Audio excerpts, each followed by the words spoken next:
రాష్ట్ర ప్రజలందరికీ నా హృదయపూర్వక నమస్కారాలు తెలియజేస్తూ,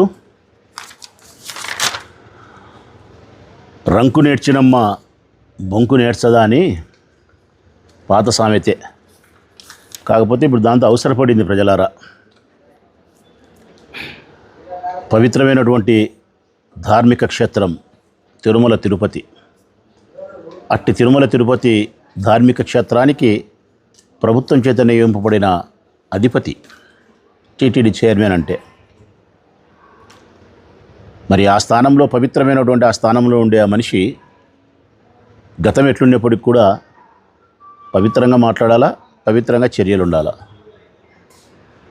పవిత్రమైన మనిషి కాకపోతే, మనసు పవిత్రమైనది కాకపోతే, అతని అలవాట్లు పవిత్రమైనది కాకపోతే ఆ పదవిలోకి రాకుండా ఉండడమే మంచిది. అప్పుడే దేవదేవుడైన ఏడుకొండవాళ్ళని పట్ల మనకు భక్తిభావం ఉన్నట్టు, గౌరవం ఉన్నట్టు, ప్రజలు కూడా హర్షిస్తారు.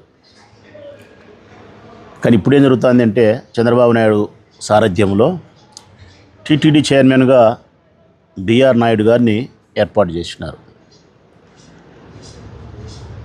ఆయన టీటీడీ చైర్మన్ అయినప్పటి నుంచి అవకతవకల వ్యవహారమే జరుగుతుంది. అందులో ప్రధానమైంది తిరుమల తిరుపతి ఏడుకొండలవాని మహాప్రసాదమైనటువంటి లడ్డూ విషయంలో అపపవిత్రమైన మాటలు మాట్లాడి చాలా అపచారం చేసినారు. స్వామికి భక్తుల మనోభావాలను దెబ్బతీసినారు. ఇక భక్తుల సౌకర్యాల విషయంలో కూడా ఈయన వచ్చినప్పటి నుంచి అన్నీ అవకతవకలే. సరే, ఇవన్నీ భరించినాం. నిన్నటి దినం 3-4 రోజులుగా ఆయన రాసలీలలన్నీ కూడా వీడియోలలో వైరల్ అవుతూ ఉన్నాయి. ఎందుకు నేను రంకు నేర్చినమ్మ బొంకు నేర్చదా అంటే, స్పష్టతగా వీడియోలలో మనందరం ప్రపంచమంతా చూసినప్పటికి కూడా ఆయన వల్ల బుకాయిస్తున్నాడు, బొంకుతున్నాడు. ఏమని బొంకుతున్నాడు? ఆయన అహంకారం కానీ, ఆయన బుకాయింపు కానీ. 30 సంవత్సరాలుగా ఫ్రెండ్స్ మాకు, వాళ్ళు ఫ్యామిలీ ఫ్రెండ్స్ అయితే పోమా, రారా, హాయ్ బాయ్ చెప్పమా అంటున్నాడు. ప్రజల్ని అడుగుతూ ఉన్నా నేను, ఫ్యామిలీ ఫ్రెండ్స్ అయితే ప్రజలారా, మనందరికీ ఫ్యామిలీ ఫ్రెండ్స్ ఉంటారు. బీదోళ్ళమైనా, సావుకారులమైనా, మూర్ఖులమైనా, తెలియవాలి, ఎట్టటోళ్ళన్నా కానీలే, ఎవరికి స్థాయి వాళ్ళ దగ్గర ఫ్యామిలీ ఫ్రెండ్స్ ఉంటారు. వాళ్ళ ఇంటికి మనం పోతాము, భోజనం చేసి వస్తాము. మన ఇంటికి వాళ్ళు పూట వస్తారు, భోజనం చేసిపోతారు. ఇది యాడైనా మన సంప్రదాయము, మన సంస్కృతి. ఇంకా మన ఫ్యామిలీ ఫ్రెండ్స్ అంటే స్నేహితుని భార్య అంటే మనకు సోదరితో సమానం. అసలు అటువంటి చెడు అభిప్రాయమే మనకి ఎవరికి కలగదు. మరి బిఆర్ నాయుడు గారు చెప్పినట్టు ఫ్యామిలీ ఫ్రెండ్స్ అయితే వాళ్ళ ఇంటికి పోయి పూట భోంచేయ్యా. ఇదేంది ఇది? వాళ్ళ ఇంటికి పోయి పూట భోంచేయాల్సిన మన సంస్కృతికి భిన్నంగా ఆ ఇంటి మనిషి యొక్క భార్యను భోంచేస్తావా? ఇదేనా మన పెద్దలు నేర్పిన సంస్కృతి? ఫ్యామిలీ ఫ్రెండ్స్ అని చెప్పి ఎంత ఈజీగా నువ్వు బుకాయిస్తావు. మళ్ళీ ఆయన మాట్లాడతాడు, ఏముందబ్బా దాంట్లో, ఎన్నిసార్లు చూసినా నాకేం కనపడలే, ఒలగాటే లేదు దాంట్లో, అశ్లీలత ఏమీ లేదు దాంట్లో, ఏముంది పని, నేను ఎన్నిసార్లు చూసినా నాకేం కనపడలే అంటున్నాడు. ఏం కనపడాలా స్వామి? నాకు తెలియక అడుగుతా. పరాయి స్త్రీని, నీ ఫ్యామిలీ ఫ్రెండ్ అయినటువంటి వ్యక్తి యొక్క భార్యను నీవు నీ బాహుబంధాల్లో బంధిస్తీవి. నీ బాహుబంధాల్లో పూర్తిగా బంధించి, శ్వాస ఆడనంత దగ్గరగా బంధించి, ఒకరి మూతులు ఒకరు నాక్కొని, నడుము మీద చేయేసి వీణ మీటిన తర్వాత ఇంకా అశ్లీలత లేదా? ఇంక ఏమి చేసే అశ్లీలత అనుకుంటున్నావు నువ్వు? కనీస జ్ఞానం వచ్చినటువంటి ఏ యువతీ యువకులకు కూడా వివాహం కావాల్సిన అవసరం లేదు. వివాహ వయసు వచ్చినటువంటి ఏ యువతీ యువకులు అడిగినా కూడా అది అశ్లీలతనే చెప్తారు. నీకు మాత్రం ఒలగాటి లేదంటున్నావు నువ్వు. ఏముంది దాంట్లో? ఏం లేదు. ఇంకా అంతకు మించి మళ్ళా అందరితో ఆగలే, నేను తగ్గేదేలే అంటున్నాడు. పుష్ప డైలాగు. ఈ తగ్గేదేలేన డైలాగు మరి దినమ్మ యాడైనా కానీ మంచి విషయాలు ఉపయోగిస్తే అది బాగుంటుంది. నేను తగ్గనబ్బా, ఏది ఏమైనా సరే ఈయన దాన ధర్మాలు చేసి నేను ఉద్ధరిస్తా, తగ్గేదే లేదు, బాగుంటుంది. ఏది ఏమైనా సరే అబ్బా ఈ దేశం కోసం నా ప్రాణం ఇడుస్తా, తగ్గేదే లేదు, బాగుంటుంది. ఆహా, ఏది ఏమైనా సరే అబ్బా ఊళ్ళో వాళ్ళ పిల్లల్ని నేను పట్టుకుంటా, తగ్గేదేలే. ఇది ఎక్కడిది రా స్వామి తగ్గేదిలే? ఏంటికి తగ్గవయ్యా నువ్వు? నీ 72 సంవత్సరాల వయసులో నువ్వు ఇంకా తగ్గేదేలే అని నువ్వు చేయి ఊపుతున్నావంటే నువ్వు తగ్గకూడదు అనుకుంటే మందులో మాతల్లో వేసుకొని యుద్ధం చేయి మాతో. ఎవరితో? నువ్వు యుద్ధం చేయాలంటే నువ్వు మందులు వేసుకోవాలా. మందులు వేసుకోకపోతే యుద్ధం చేయలేవు వైఎస్ఆర్ కాంగ్రెస్ పార్టీతో. అర్థమైందా? అర్థం ఏంటి అదిలే. నువ్వు బిఆర్ నాయుడువా, బూతు రోత నాయుడువా? ఇంకా నీకు ఏమాత్రమే కానీ సంస్కారము, మర్యాద, గౌరవము, దేవుని పట్ల భక్తిభావం ఉంటే ఇమ్మీడియట్గా నువ్వు రాజీనామా చేసి ఉండాలా. ఇమ్మీడియట్గా నువ్వు రాజీనామా చేసి ఉండాలా. రాజీనామా చేయకపోవడం పైగా ఏముండా 7 కొండలు 8వ కొండ ఉంది అంటున్నాడు. నా వ్యాపారాలు దండిగా ఉన్నాయి నా హైదరాబాదులో, వీడికి నేను ఎందుకు రావాలా అంటే తిరుమల తిరుపతి యొక్క పవిత్రమైనటువంటి ధార్మిక క్షేత్రమైన కొండ మీద నువ్వు నివాసం ఉండడం అనేది నీవు పనికిమాలిన పనిగా భావిస్తున్నావు. హైదరాబాద్లో కూర్చొని వ్యాపారాలు చేసుకునే విషయాన్ని నువ్వు గొప్పగా భావిస్తున్నావు. ఇంతటి బలహీనమైన అభిప్రాయము భగవంతుని పట్ల, ధార్మిక క్షేత్రం పట్ల ఉండే నీవు ఆ పదవి తీసుకోకూడదు. రాజ్యసభ పదవి తీసుకోవాల్సింది. ఇచ్చిండు కదా చంద్రబాబు నాయుడు నీకు, తీసుకోవాల్సింది. ఇదెందుకు తీసుకున్నావు? ఈ పదవి తీసుకునే తల్లికి ఈ పదవికి తగినటువంటి న్యాయం చేయడానికి కావలసిన అలవాట్లను నువ్వు ఏర్పాటు చేసుకోవాలా. నీ వ్యవహార శైలి కానీ, నీ వ్యసనాలు కానీ, ఆహార అలవాట్లు కానీ అన్ని విషయాల్లో మార్పు రావాలా.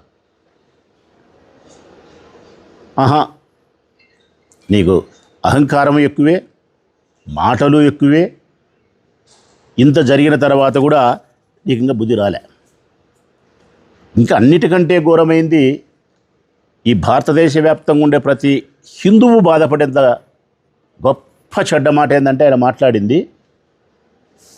అసలు నాకైతే ఆశ్చర్యం అనిపిస్తుంది ఎట్లా మాట్లాడాడు ఆ మాటని. భగవద్గీతలో ఏముందంటున్నాడు? ఏముంది భగవద్గీతలో? చెత్త. ఏముంటుందయ్యా నాయుడు? ఏముంటుంది భగవద్గీతలో? శ్రీకృష్ణ పరమాత్ముడు చెప్పినది ఉంటుంది. మా అందరికీ భారతదేశ వ్యాప్తంగా గొప్ప మాటలు. పుట్టినవాడు గిట్టక తప్పదు, గిట్టినవాడు పుట్టక తప్పదు, అనివార్యమే మరణం గురించి చింతించనేలా, ధర్మాన్ని నువ్వు రక్షించు, ధర్మం నిన్ను రక్షిస్తుంది. ఇవి ఉంటాయి. ఇట్లాంటి చాలా ఉంటాయి గీతలో. ఇవన్నీ మాకు నచ్చుతాయి, నీకు నచ్చవు. శ్రీకృష్ణుడు చెప్పిన భగవద్గీతలో ఏముంటాయంటే ఇదే ఇప్పుడు నేను చెప్పినది ఉంటాయి. పుట్టినవాడు గిట్టక తప్పదు, గిట్టినవాడు పుట్టక తప్పదు, అనివార్యమగు మరణం గురించి చింతించనేలా అని చెప్తాడు. మరి బిఆర్ నాయుడు ఆయన బిఆర్ గీతలో ఏముంటుందంటే, భగవద్గీతలో అయితే ఇవి ఉంటాయి, బిఆర్ గీతలో అయితే ఏముంటాయంటే వాచ్యాయన కామసూత్ర ధర్మాలు ఉంటాయి. వాచ్యాయన కామసూత్ర ధర్మాలు ఉంటాయి. ఈ కామసూత్ర ధర్మాల ప్రకారము నువ్వు పాఠాలు నేర్పిస్తావు. బిఆర్ గీత మాకొద్దు స్వామి, ఈ భారతదేశానికి వద్దు. మాకు భగవద్గీత కావాలా. శ్రీకృష్ణ పరమాత్ముడు బోధించినటువంటి పవిత్రమైనటువంటి ఆ గ్రంథంలో ఉండే మాటలే మా జీవితాలకు మార్గదర్శకాలు. నీ మాటలు నమ్మి ఎవడైనా కానీ భగవద్గీతలో ఏముందనుకుంటే సంకనాకిపోతాం. నువ్వు వరస్ట్ అయిపోయినావు, వరస్ట్ అయిపోయినావు. నువ్వు వరస్ట్ కావడంలో కూడా మళ్ళీ ఆయన మాట్లాడుతున్నాడు. ఆయన ఎవరో మూర్తినో కీర్తినో చాలా యాది పెట్టుకుంటారంట, చాలా యాది పెట్టుకుంటారు బిఆర్ నాయుడునంట. నాయనా మూర్తి, ఏ క్షణాన ఏ మాట అన్యావో ఆ దేవదేవుడైన వెంకటేశ్వరే పలికించినాడు నిన్నోటితో. చాలా యాది పెట్టుకున్నారు ఇప్పుడు మీ నాయుడును. తిరుమల తిరుపతి దేవస్థానం, టీటీడీ బోర్డు దేవస్థానం ఉన్నంత వరకు మీ బిఆర్ నాయుడు యాదిలో ఉండనే ఉంటాడు. ఇంకా ఇబ్బందే లేదు. ఇప్పటికైనా మీకు అర్థం కావాలా. ఆయన ఇంకొక ఆయన ఉన్నాడు, హరివో సాంబా. ఆయనదైతే అసలు యాది కాదబ్బా, ఆగిత్యం అయితే చేయి ఇట్ట పెట్టి మా సారు ఇక్కడికి వస్తే గంట 2 గంటలు కూడా ఉండడు. నాకు దేవస్థానం గుర్తొస్తుంది, ఏ కొండలు గుర్తొస్తున్నాయి సాంబా? ఏ కొండలు నాయనా? కొండలు గుర్తొస్తున్నాయంట. చంద్రబాబు నాయుడు లాగే భక్తి పారవశ్యంలోకి మునిగి తేలుతున్నాడంట. భక్తి పారవశ్యంలో మునిగి తేలుతున్నాడు. 72 సంవత్సరాల వయసులో భక్తి పారవశ్యంలో మునిగి తేలుతున్నాడు. ఏ భక్తి పారవశ్యంలో? దేవదేవుడైన వెంకటేశ్వర స్వామి భక్తి పారవశ్యంలో కాదు, ఇంకొక భక్తి పారవశ్యంలో తేలుతున్నాడు. ఇట్లా ఆగిత్యం కూతలన్నీ చెప్పి, ఇట్లా అబద్ధాలన్నీ మాట్లాడి, మీరు ఏమనుకున్నారంటే జగన్తో పెట్టుకున్నాములే, జగనే ముందులే అనుకున్నారు మీరు. జగన్ గబ్బు పట్టిస్తాము, జగన్తో పెట్టుకున్నాము అనుకున్నారు. ఇప్పుడు అర్థమైనది ఏంటంటే మీరు జగన్తో కాదు పెట్టుకునేది, జగన్నాథునితో పెట్టుకున్నారు. లోకరక్షకుడైన జగన్నాథునితో పెట్టుకున్నారు మీరు. ఎవరినైతే మీరు గబ్బు పట్టియాలనుకున్నారో ఆ జగన్నాథుని మీ జీవితాలను చించినాడు, ఇట్లా బజార్లు వేసినాడు మీ మీ మీ మీ జీవితాలను. ఇప్పటికైనా మీకు బుద్ధి వస్తే నేరుగా తిరుమల తిరుపతి పోయి స్వామిని దర్శించుకొని, అపరాధం చేసినామని చెంపలు వేసుకొని మీరు నిజం ఒప్పుకోవాలా. తిరుపతి లడ్డీలో జంతు కొవ్వు కానీ మరొక కొవ్వు కానీ కలిసలేదు స్వామి, మేము రాజకీయ ప్రయోజనం కోసం తప్పుగా మాట్లాడి అపరాధం చేసినాం, నీ పట్ల అపచారం చేసినాం, క్షమించు తండ్రి అని చెప్పి మీరు చెంపలు వేసుకొని క్షమాపణ కోరితే ఆ స్వామి కరుణించవచ్చు మిమ్మల్ని. లేకపోతే రఘురామకృష్ణరాజుకు కాలిరిగింది, హెరిటేజ్ కంపెనీ పాపరు పట్టింది, నీకేమో సీటు చినిగిపోయింది. ఇంకా ఏమేమి జరగాలనో చూడండి, నేను చెప్తానా, జరుగుతాయి. వెంకటేశ్వర స్వామి మహత్యం ఏందో, మీరు ఎవరెవరు తప్పులు చేసినారో వాళ్ళందరికీ అపరాధం తప్పక చెల్లిస్తారు మీరు. సభ్య సమాజం సిగ్గుపడేలా 72 సంవత్సరాల వయసులో చేదగ పనులేనావి. ఎవరైనా ఒక 30 సంవత్సరాలు 35 ఏళ్ళ యువకుడు, సామాన్య యువకుడు చేస్తేనే తప్పని భావించే ఈ సమాజం చేయకూడని పనులు చేయకూడని వయసులో, అది గొప్ప పదవిలో ఉండేవాడు చేసే పనులు, వయసు రీత్యాని ఆ పని చేయకూడదు. టీటీడీ బోర్డు చైర్మన్గా ఉండే ఆ పని చేయకూడదు. సమాజంలో ప్రాముఖ్యత కలిగిన మనిషిగాను ఆ పని చేయకూడదు. ఏ కోణంలో చూసినా కూడా సభ్య సమాజానికి ఒక చెడు సంకేతాన్ని ఇస్తాను. దానితోడు మళ్ళా అహంకారం, తగ్గేది లేదంటావు, వలగాట ఏముందంటావు, ఏడుకొండలు ఏముందంటావు, వ్యాపారం అంటావు.